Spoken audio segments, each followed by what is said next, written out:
But thank you for the opportunity to present these awards.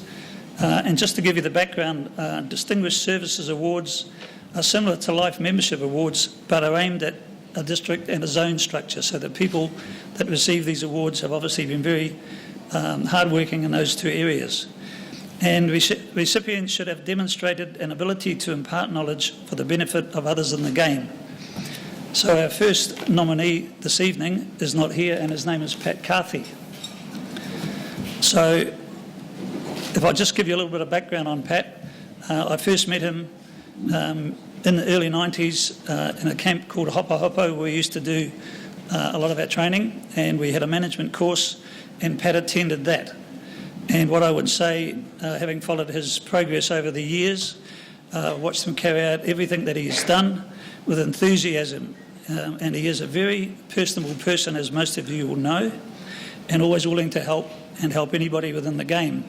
To a point that on one occasion I was in Invercargill, we were trying to help out the Invercargill Rugby League, and who should arrive from the Auckland Rugby League but Pat Carthy. Spent the weekend with us.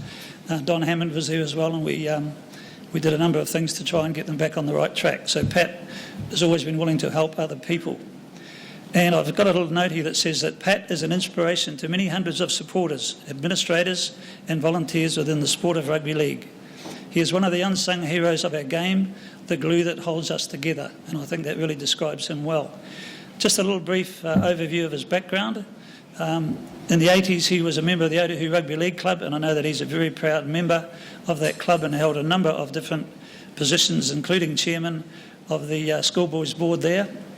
In the 87 to 91, something I think is pretty important, or was important in those days, Auckland Rugby League School Control Board member, deputy chair and chair.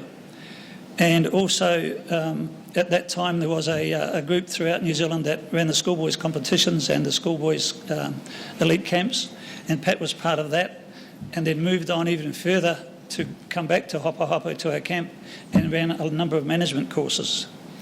He goes even further than that, becoming a director of the Auckland board 92 to 94, and he was awarded the Simon Scroll for administration in 93 and 2008.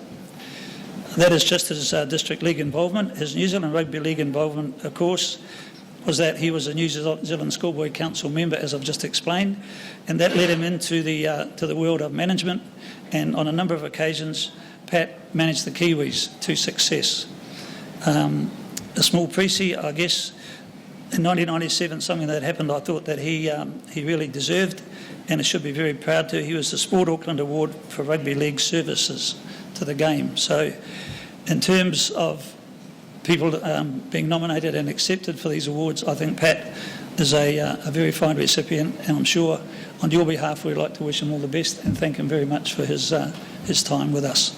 Thank you.